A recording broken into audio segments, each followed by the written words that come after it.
Hey friend, please subscribe. 1 second for you. Big deal for me. Colin was already halfway through his pitch when Mr. Hiroshi Takeda lifted a hand. Calm, polite, like he was about to ask where the coffee was. But no, he said, in that same soft voice. We've been watching the entire system build through the surveillance layer your team installed. Since February, the room shifted, not physically, but something cracked in the silence, like air escaping a pressurized seal. Iron Vale's C-suite froze. 7 people in tailored suits and $1,000 shoes, and all of them slowly turned their eyes to me, then to Colin, then back to me. Colin's face dropped half a shade, just enough to notice if you were looking. I was. His mouth twitched, then landed in a smile, practiced and thin. I didn't move, just watched. If they wanted the truth, it was coming. And not the polished version either. They'd get the raw cut. Who built it, who nearly wrecked it, and who thought hiding behind buzzwords would be enough. Quick note. Before listening, share which city or country you're watching from. And let's continue. I trust you remember, Mr. Takeda went on. Surveillance functionality was part of your proposal. Embedded video, access logs, system monitoring. We've had live feeds since deployment of the prototype unit. His eyes flicked to me, then back to Colin. It's been illuminating. Colin kept his voice smooth. Of course, Hiroshi. We've always been fully transparent. He clicked to the next slide. My architecture diagram, my damn layout. I could still see the little notes I'd left in the margins, now photoshopped into his branded deck. He said, our strategic vision included multi-layer telemetry from the start. Number. Your strategic vision was steak dinners and pretending to understand the control stack. I was the one who soldered the damn bus line by hand when the vendor module failed. I was the one who wrote the predictive algorithm after 3 all-nighters and a stress nosebleed. My phone buzzed. Alyssa. I didn't check it, just glanced at the preview. This is your moment, babe. Like she had any idea what was actually playing out. HR was here, Linda Voss, playing it cool, flipping open a binder like this was just another quarterly review. Our CFO, Valerie Stone, adjusted her collar and looked straight past Colin like she didn't even know him. She used to kiss his ass every chance she got. Today, she was already on the next train. Have you reviewed the development history section, Mr. Mercer? Mr. Takeda asked, deadpan. Absolutely, Colin said. Our documentation is thorough. My team ensured everything was clean. Another slide flipped. Another piece of my work, rebranded in Mercer blue. I could feel my jaw clenching. I didn't speak. Not yet. I reminded myself, don't jump in early. Let the client go first. Let them show what they have, then fill in the parts they don't know about. My name is Nolan Pierce. I'm 34. I live in St. Paul, Minnesota. I wrote the predictive engine and control spine this room is clapping for. And today's the day the credits get fixed. I sat back in my chair and watched the screen light up, ready to answer for my work, and ready to watch Colin answer for his. Colin didn't say a word after the meeting. Not to me, not to legal. Just walked out like it wasn't his blood soaking the carpet. But we're not there yet. You want to know how I got the knife in my hand? I'd been at Iron Vale a little over 4 years by then. The guy people called when things went sideways, when an integration puked data or a plant controller started rebooting mid-shift and no one could explain why. I didn't sell ideas. I made them work. Quietly. Colin Mercer showed up about 18 months after I did. Came in polished like a used Tesla, MBA from somewhere expensive. Strong jaw, good teeth, firm handshake. He didn't know how to write a for loop, but damn if he couldn't kill in a room. He was good at remembering names, repeating buzzwords, and using strategic like it was punctuation. When Shinrai's RFP dropped, I read it twice, circled 3 points in red, and walked straight into his office.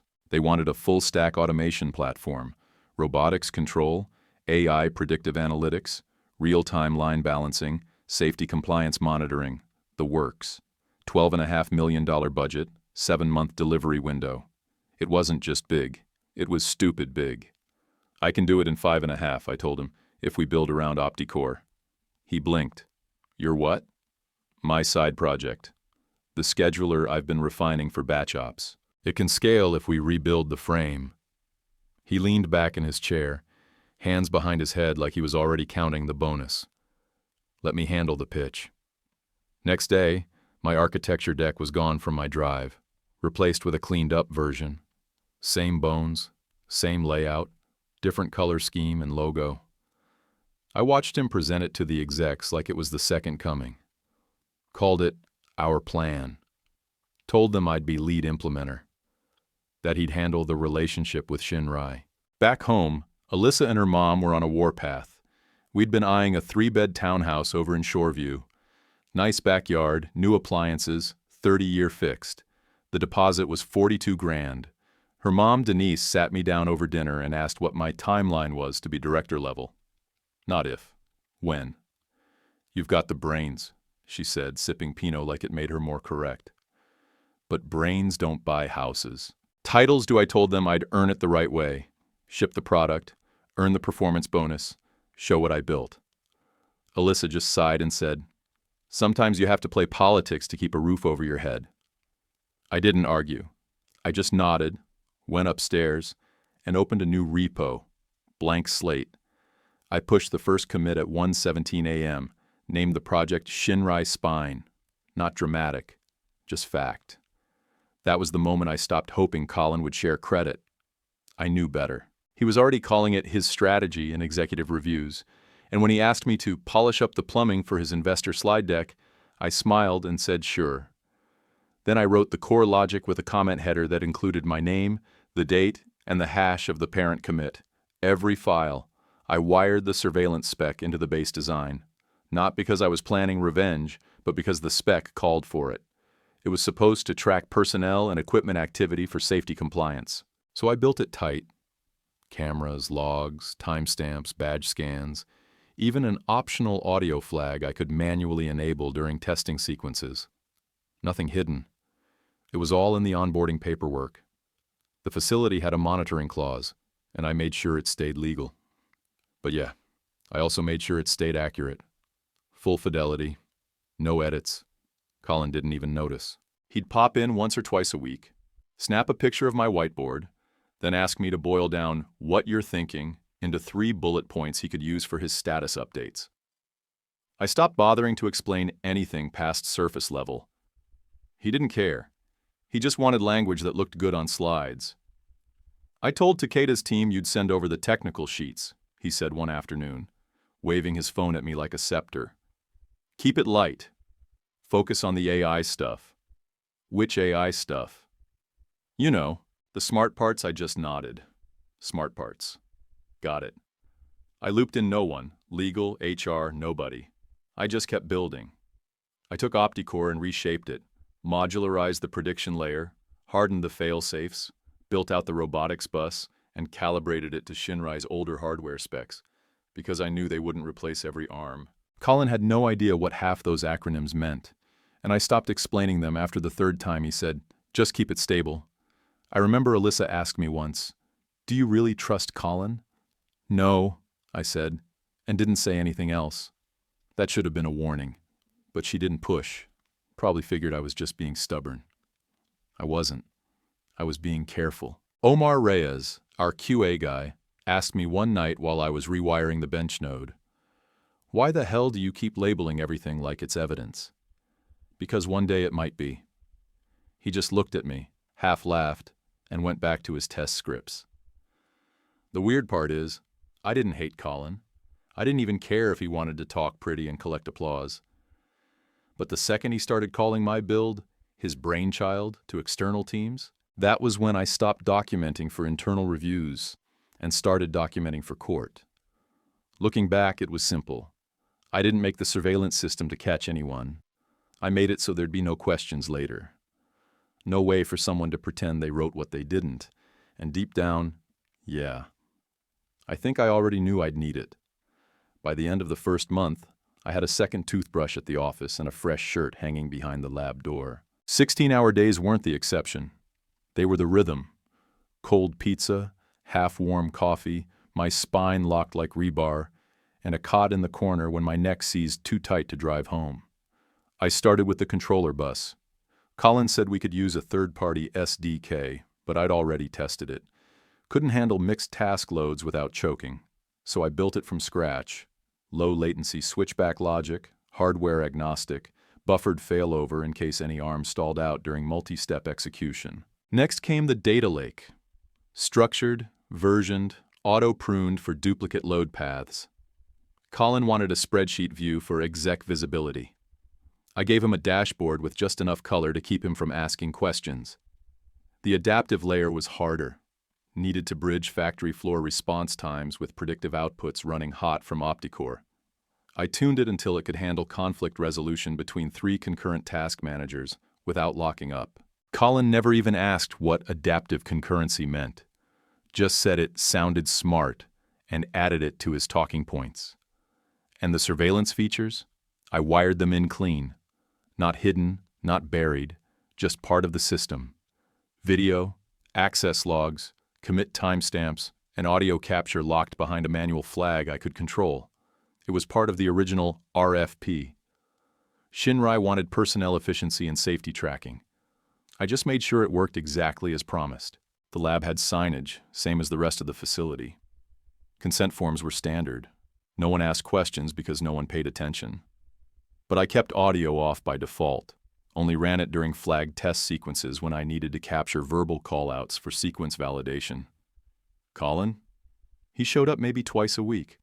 Would stroll in wearing his quarter zip and watch me from the doorway like he was observing a zoo exhibit. Snap a photo of my screen, ask for bullet point insights, then head off to sync with Takeda's team, which somehow always meant a steakhouse. Need me to jump in on anything? He asked once, phone already in his hand. You know C++? He laughed. You're killing it, man. Just give me 3 digestible wins and a challenge we're crushing. You know the drill. He was out the door before I could say multi-threaded arbitration layer. Around that time, Linda Voss from HR started poking in. First it was small things. Just keep Colin in the loop. Then it got weirder. All system updates should copy Colin for continuity. Continuity, my ass. Denise, Alyssa's mom, plays tennis with Linda. That little country club circle ran deeper than I liked. I didn't argue. I just mirrored my repo every night and pushed hash-anchored logs to a public timestamping service. No one told me to. I just did it. Omar Reyes, Q, a lead, sharp guy, pulled me aside one night while we were both scarfing vending machine pretzels. You seen the maintenance logs? He asked, chewing like he hadn't eaten in 12 hours. Not today. Why? There's a guy poking around graveyard shift. Marty Sloan. Maintenance. Officially. But he's also a union rep. Not a fan of cameras. He's been talking to floor workers. I leaned back against the fridge. He messing with the equipment? Not yet. But he's looking at cable runs and muttering about surveillance abuse. Thought you'd want a heads up. I thanked him. Then that night, I checked the lab feed timestamps.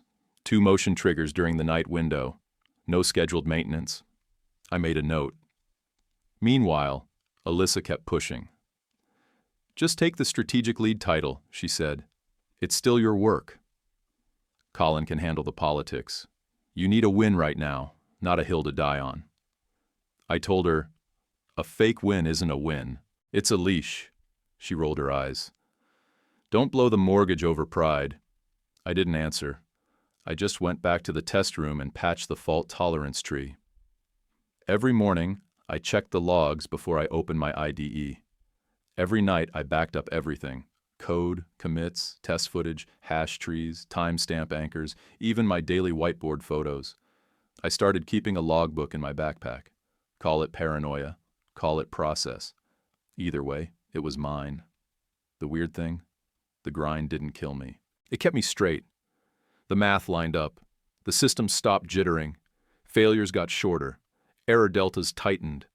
Over time, the whole thing started to move like a living thing, with nerves, reflexes, and muscle memory. I wasn't babysitting components anymore. I was shaping reactions. That's the part people like Colin never get. Systems talk back, if you listen. Some nights I'd look up from the bench and realize I hadn't heard another voice in hours. Everyone else was gone. Building dark. Parking lot empty. Just me, the buzz of the fan racks, and the faint blink of standby LEDs. The cameras noticed too. They saw who did the work, who entered at 6:40 a.m. and left at midnight, who ran test passes 4 times because the third had a variable drift, who sat cross-legged on the floor with a voltmeter when the spindle arm reported a false idle. They also saw who dropped in, took a photo, and walked out with a steakhouse reservation. But the system didn't care about steak. It cared about precision, integrity, proof. And every single night, I made sure it had all 3. I knew something was off the second I heard Colin say it out loud on the call. I conceived the architecture, he told Shinrai's product lead, smooth as ever. The foundation was my idea. We built everything around my original vision. He didn't pause, didn't blink. Just rolled into some crap about multi-phase modular alignment like it was gospel. The worst part? Shinrai's team nodded along. I could hear them agreeing, taking notes, treating him like he was some kind of technical messiah. I sat there muted, listening to my work get repackaged with his fake acronyms and buzzwords. He was convincing. I'll give him that. If I didn't know the truth, I might have bought it too. A day later, I saw what he meant by cleaning up the commit summaries. He'd been copying my update notes, stripping out my name, rewriting the language, and sending them up the chain with executive polish. All the fingerprints gone. Just the pretty words and a delivered by strategic lead footer. Then the CFO, Valerie Stone, sent down a new policy. No new hardware purchases without Colin's approval. She framed it as cost control. I smelled something else. I checked our latest procurement trail. 2 purchase orders stuck out. Same line items I'd spec'd, but double the markup. Funneled through a vendor I didn't recognize. I ran a quick public search. The sister vendor address matched a residential P.O. box in Maple Grove. No business site, no tax records. But the name was tied to a holding LLC with ties to one of Valerie's extended relatives. It stunk. A few days later, HR dropped a doc on my desk. Linda Voss, acting like it was just routine. We're having everyone sign updated IP agreements for alignment, she said. The addendum had one line that stopped me cold. Breach penalty, $150,000. I left it unsigned, slid it under my keyboard, and walked out. Omar caught me in the hallway later that night. His eyes were wide.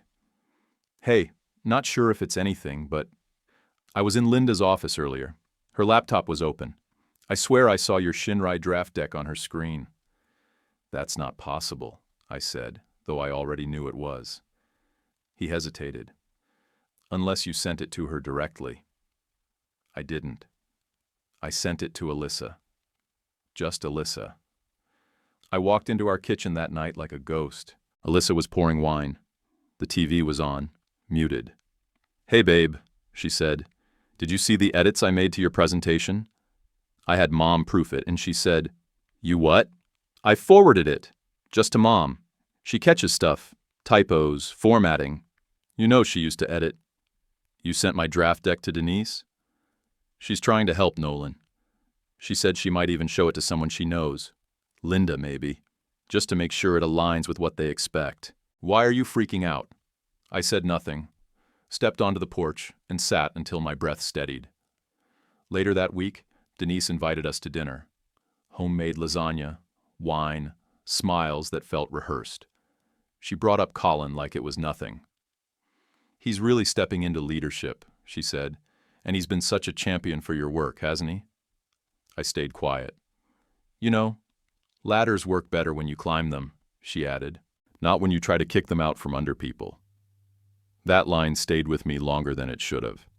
The next day, IT sent me an email saying my repo access had been adjusted for system security compliance. I opened my permissions console, read only across the main branch. Colin's name was listed as project admin. He didn't even try to hide it.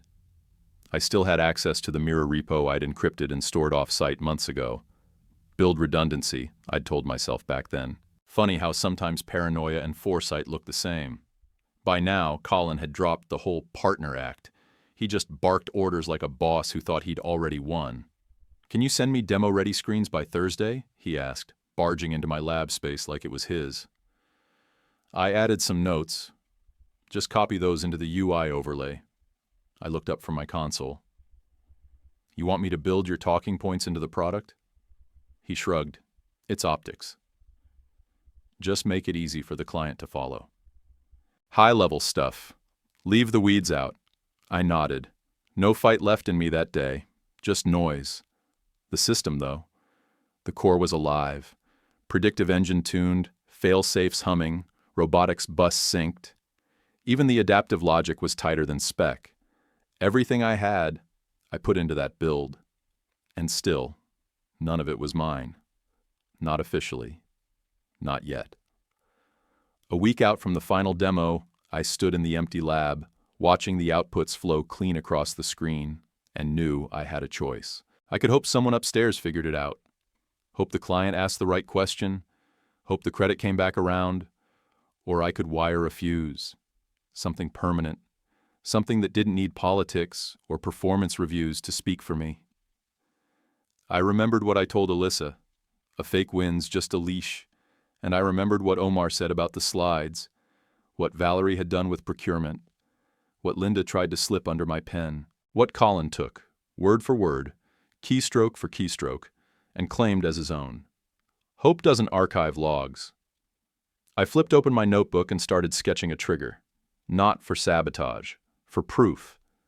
Because if they wanted to burn the whole thing down and take the credit on their way out, they were going to trip the wire on the way. I stayed in the lab that whole weekend, Friday to Tuesday morning, sleeping on the cot, living off Red Bulls and protein bars, watching my simulation environment hammer itself into failure and recover in tighter loops each pass.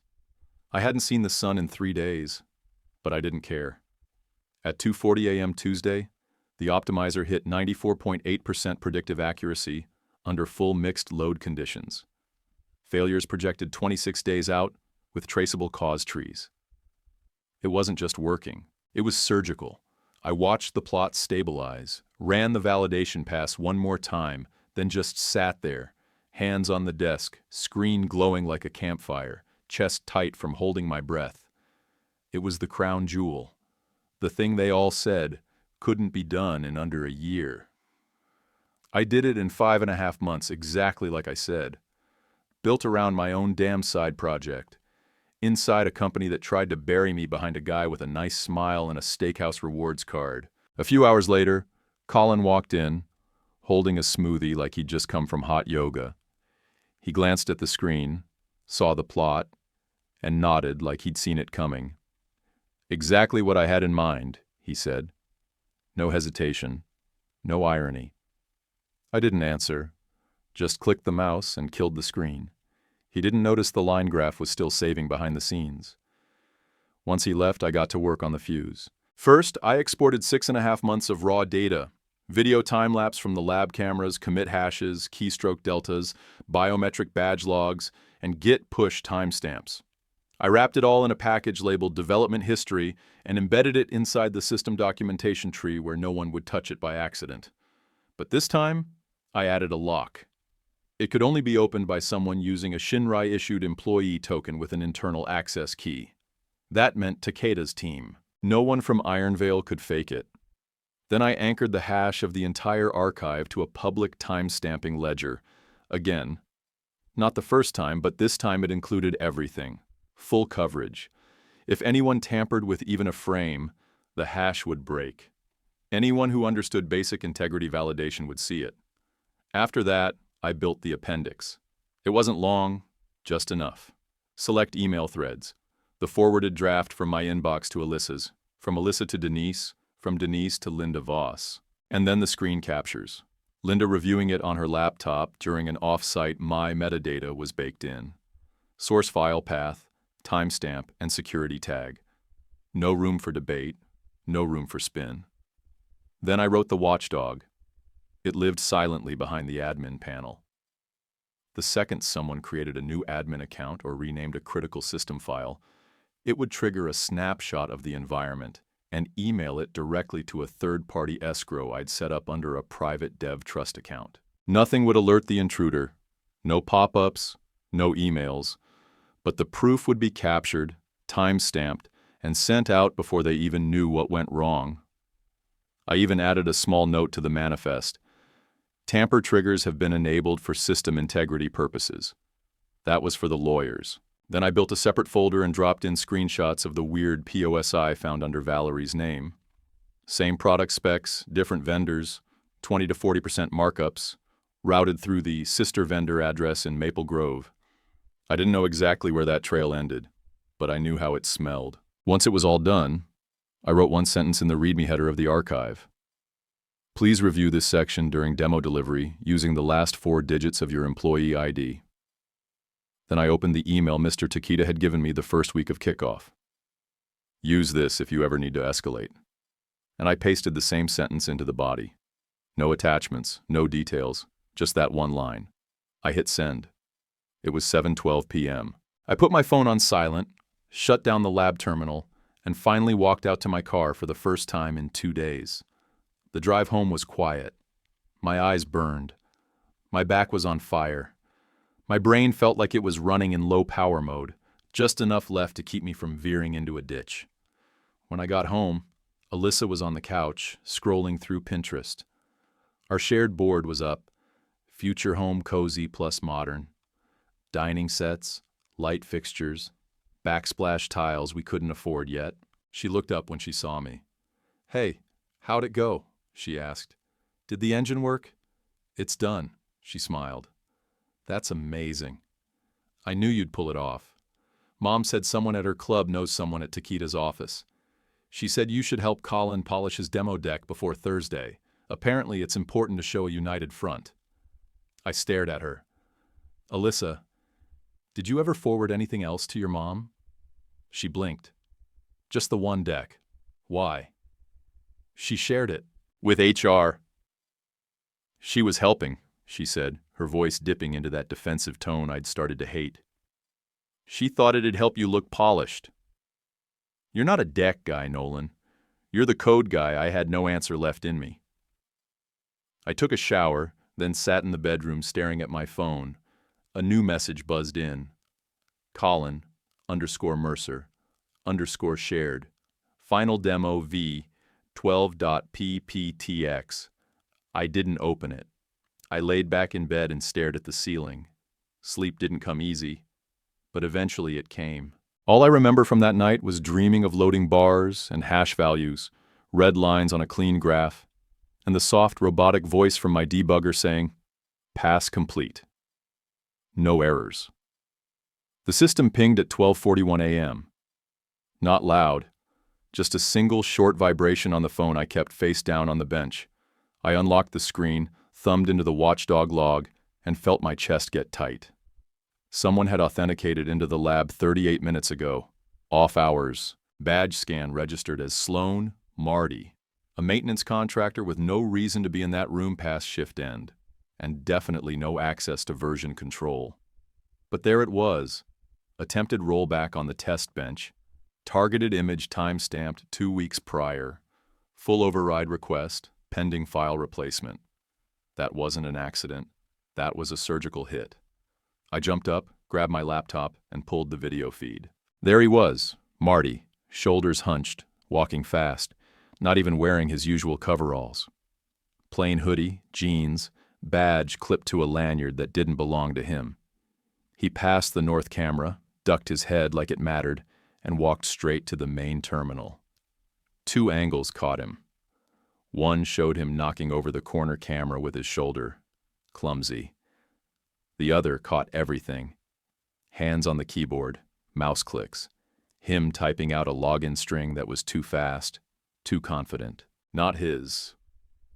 I checked the logs again. The remote session came in at 12:26 a.m., VPN token ID, Valstone0206. Valerie, our CFO, the one working from home sick all week. I didn't flinch, I didn't curse, I didn't call anyone. I launched a patch sequence and locked the rollback pathway behind a single-use hash I'd written for this exact scenario. The delta was safe, but that wasn't enough. I needed more than a block. I needed the receipt. I restored the latest test bench image, then injected a thermal noise signature watermark into the snapshot, unique to that moment, that config, that file set. Embedded just below the visual detection threshold, detectable only with the right key, unforgeable. That's the thing about sabotage. If you're going to catch someone, it's not enough to prove what changed. You have to prove exactly when it changed, who was touching it, and why no one else could have. The camera footage looped back in my feed. Marty squinting at the screen, trying to figure out where the rollback log went. His brow furrowed. You could see the panic rising when the screen didn't give him what he came for. I saved the clip, encrypted it, sent it to the escrow tied to the development history package. Then I opened Slack and pinged Omar. "Need you to log something for me," I wrote. "Cue a tag only. No CCS. Don't send to Linda. Should I be worried?" He replied, a minute later. "Yes, but not for long." He logged the incident with a nondescript label. Anomalous access pattern. Post-hours review requested. Clean, quiet, buried under layers of backlog where it wouldn't get flagged or accidentally lost. I leaned back in the lab chair and stared at the time. Almost 2 a.m. My phone buzzed again. Alyssa. She'd sent a picture, flower arrangements on a Pinterest board captioned, "What do you think for tomorrow's big day?" I didn't respond. I locked the screen, flipped the phone over, and got back to work.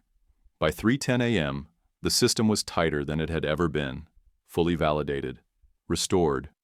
No noise in the logs, no rollback shadows. The watermark sat embedded in the image like a fingerprint no one could wipe off. And the sabotage? It was gift-wrapped. A full set of receipts I never asked for, but was damn sure going to use. Before I left, I opened my backpack and pulled out the notebook. Same one I'd been keeping since the first commit. I flipped to a clean page and wrote down every timestamp from that night. Badge scan, remote session, rollback attempt, thermal marker, camera fall. 1 line per event. All sharp, all logged. Ink doesn't glitch. Ink doesn't fail to sync. Ink tells the truth when people don't.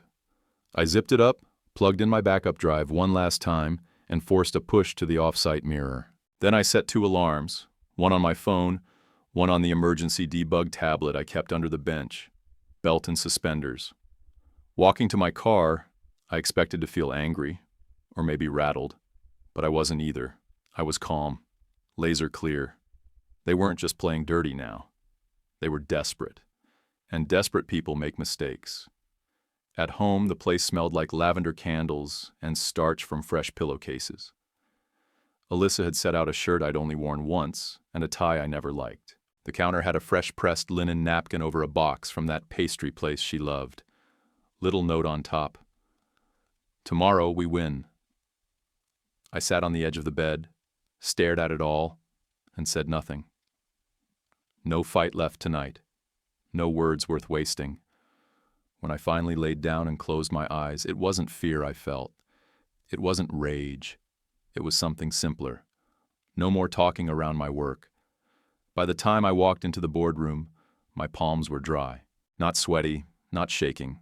Just dry like the inside of my throat. Cold air, polished table, 12 highbacks lined up like a jury. Shinrai's team on the left. Iron Veil's execs on the right. 2 outsiders behind laptops near the door, typing in near silence. Not our people. Collins stood at the head, talking like he'd trained for this moment since birth. "Our vision was always about alignment," he said, smiling like a guy closing a real estate deal. "We knew predictive automation couldn't be bolted on. It had to be native to the spine." He advanced the deck. He called it the Mercer method. The room didn't blink, not yet.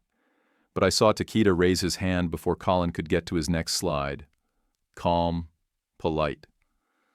Same look he'd had in that first client kickoff meeting. Reading every room, not just the screen. "May I ask," Takeda said, "why your team used a hybrid optimizer rather than a classical machine learning regression model for dealing with sensor drift?" Colin smiled, just a little too wide. Great question. The hybrid approach let us reduce training complexity while maintaining model interpretability, and that, Takeda cut him off. Still polite, still cold. I'd like to show something, he said, already typing on his tablet. From the development history section. He used his employee code to unlock the archive. The screen behind him lit up. Everyone turned. Colin froze mid-sentence. Time-lapse footage rolled. Weeks collapsed into seconds. Me, alone in the lab. Sun going up, going down. Coffee cups stacking. Whiteboards filling up. Code windows open, close, open again. Tests running, failing, passing. Me again. Always me. Colin popped up now and then, camera phone in hand, strolling through, taking pictures. Never touching the keyboard. Never staying longer than 10 minutes. Then came the graph. A clean side-by-side breakdown. 2,612 hours of lab activity under my badge. 96 under Colin's.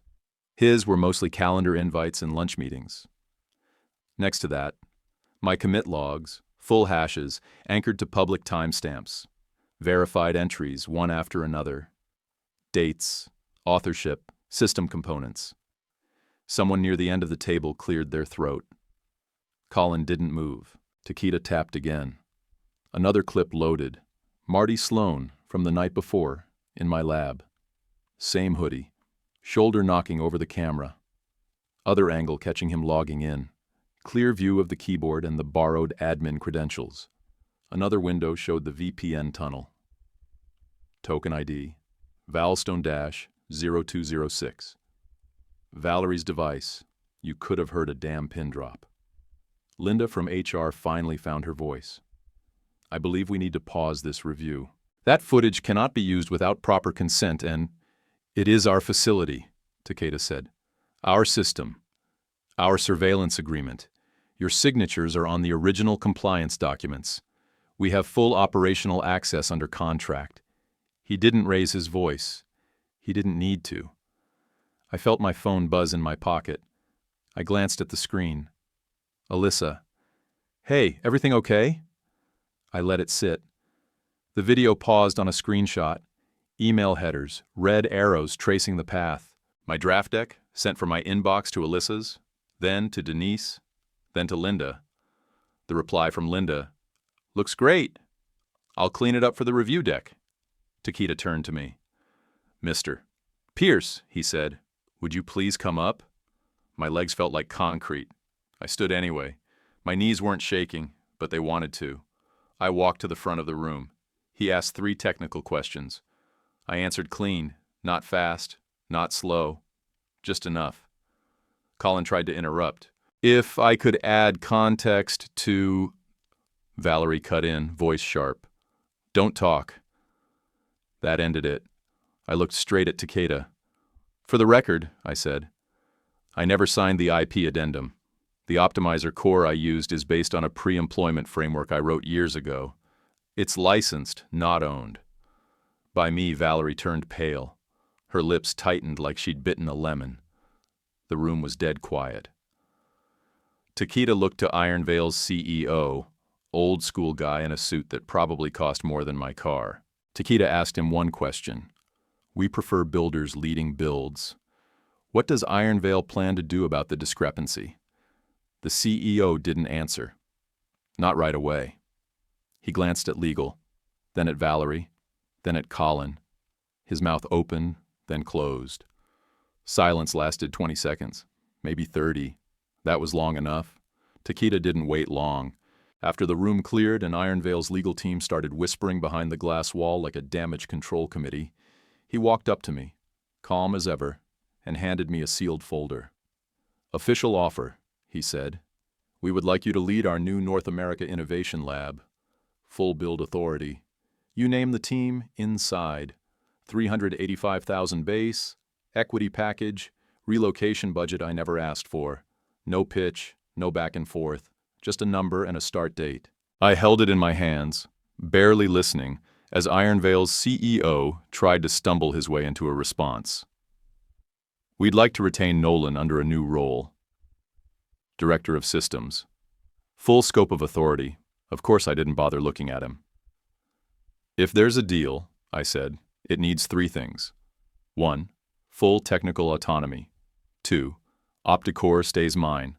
Licensed, not absorbed. And 3. Omar gets full credit and compensation for QA lead. The room didn't argue.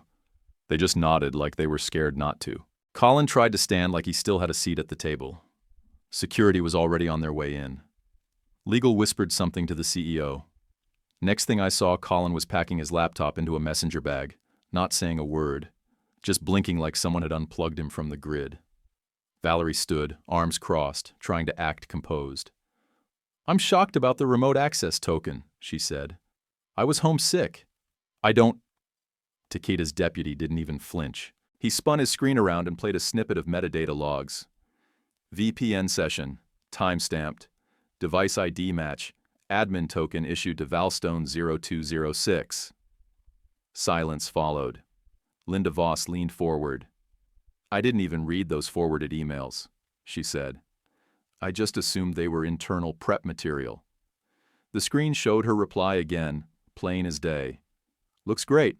I'll clean it for executive review." She paused, then asked to step outside to make a call. No one told her yes. She just left. From the back of the room, Omar gave me a slow thumbs up. No smile, just a nod.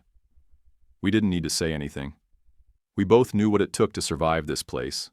Heads down, code first, politics second. And still, some days you bleed anyway. My phone buzzed. Alyssa. Again. 3rd call since lunch. Then a message. "Mortgage rate lock expires Friday. Can we just talk about staying with Iron Vale?" It's safer I didn't answer. Not yet. Takeda turned to Iron Vale's board. "We're willing to continue the contract," he said. "But only if Nolan leads the implementation under our umbrella. Otherwise, we'll consider the engagement compromise translation. You can keep the money, but only if you admit who actually built your product." Valerie tried to pivot. "We had no visibility on the vendor markups. That was procurement." "Your name's on the approval lines," one of the external directors said. "And the LLC address matches your cousin's residence. Do you deny that?" She opened her mouth, then shut it. Her face didn't turn red. It turned white. Nobody said much after that. They asked me for time, to think it over, to meet with HR, to find the right fit. I told them I'd let them know by the end of day tomorrow. Outside, the hallway was quiet. People looked away when I passed. By the elevator, I heard a voice I wasn't expecting. "Nolan." I turned. Denise. In a beige blazer, nails fresh, hair pulled tight like she was heading to a luncheon instead of a reckoning. "I know this got messy," she said, "but don't blow this. The Iron Vale offer is real. Director, benefits, stability. You don't walk away from that over a couple of mistakes." "You forwarded my work, Denise," I said. "I supported your career," she shot back. "So did Alyssa. We believed in you." "No," I said. "You believed in Colin, and you believed in control." She stepped toward me. "Don't blow this!" I didn't answer. Just turned when the elevator doors opened. Inside, I checked my phone again. More texts. Alyssa's name. 5 times in a row. I didn't tap a single one. That folder from Takeda weighed heavy in my bag, but not in a bad way. It felt earned, and for the first time in months, nobody was asking me to make someone else look smarter than they were. I signed Shinrai's offer 2 days later, with one line added in bold. Fixed-term partner lead, non-employee status. Iron Vale may subcontract only if team attributions remain intact. Their legal didn't blink. They just signed. The day I sent it in, I cleared out my desk at Iron Vale in silence. No send-off, no cupcakes. Just my laptop, my notebooks, and a backup drive I didn't need, but still brought anyway. Omar met me at the exit. He didn't say congratulations, just handed me a coffee and said, "Let's make it ours this time." We did. The townhouse plan died on the kitchen table that night. Alyssa called it self-sabotage. "You've got stability right in front of you," she said. holding the printout of the mortgage packet like it still meant something. You walked away from it for ego. I opened the email chain again on my phone. Her original message. Denise's passing it along. Linda's reply about cleaning it up. This, I said, holding the screen up, isn't how partners move. This is how people hedge bets. She crossed her arms. You're overreacting. My mom was trying to help you look polished. You don't understand how these rooms work? I didn't yell. I didn't throw anything. I just packed a bag, grabbed the dog's leash, and walked out. I found a short-term rental 15 minutes from Shinrai's new saint. Paul office. Nothing fancy, just a working coffee maker and windows that opened without jamming. I canceled the engagement party and filed a chargeback for the $3,800 deposit. The venue tried to play hardball, but once the bank saw the paper trail, emails, invoices, the non-refundable clause tied to a date that hadn't happened yet, they sided with me. The funds hit my account 4 days later. Marty Sloan called me that same week, said he didn't want jail, said he never wanted to sabotage anything. Just needed to keep a paycheck while the automation wave swept through his shop. Someone gave me the credentials, he told me. Said it was just a rollback. Said no one would even notice. I didn't know it was wired like that. I told him I'd pass it up the chain. He met with Shinrai's compliance team and gave a full statement. No threats, no charges. Just a file with names, dates, and quotes. He's in their retrain program now, learning diagnostics and floor safety integration. Valerie announced a sudden leave of absence a week later. Health reasons. 3 days after that, she resigned quietly. The sister vendor trail got kicked to outside counsel. Bad sign if your name's anywhere in those invoices. Linda was suspended. Internal audit flagged 3 years of shady side deal memos and revised approval logs. I didn't ask what else they found. Denise stopped texting. I didn't miss it. Alyssa waited exactly 7 days, then sent one message. We should talk. I left it unanswered. There wasn't anything left to salvage. Instead, I brought Omar in as QA lead and made it official. First policy we wrote. Credit sticks to names, not titles. We printed it, taped it to the wall. We meant it. The new lab was smaller. Fewer desks, no cubicles. The coffee sucked, but the logs didn't lie. And no one tried to rewrite commit history to look important. We didn't do weekly PowerPoints. We built things that worked. We ran test passes late, pushed updates early, and signed every build with our real names. I slept like a human again. Woke up without clenching my jaw. Ate breakfast without checking my email 6 times. I wrote code that didn't need defending because no one was stealing it behind my back. I wasn't trying to prove anything anymore. I was just building. On my own terms. And for the first time in a long time, I didn't feel like I owed anyone an apology for doing it right. 3 months in, Shinrai's CFO sent me a 1-line email with an attachment.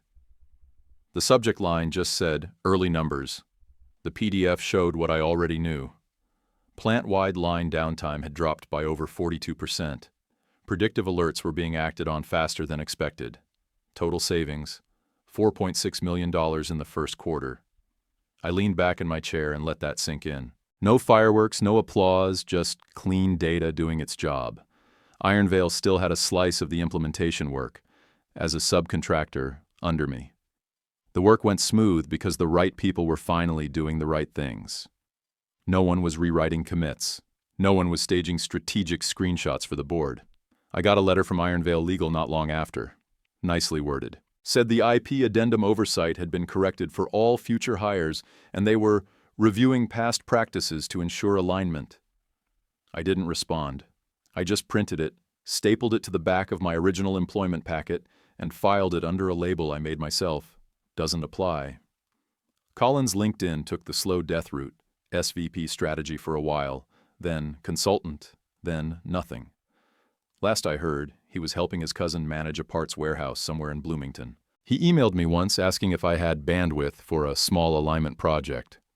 I read it twice, closed the tab, and never replied. Denise sent me an apology, or tried to.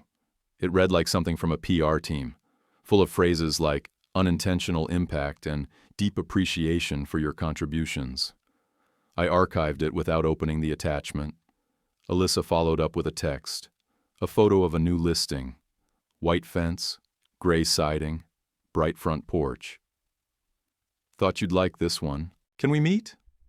I typed 3 words, deleted them, then sent 1 sentence.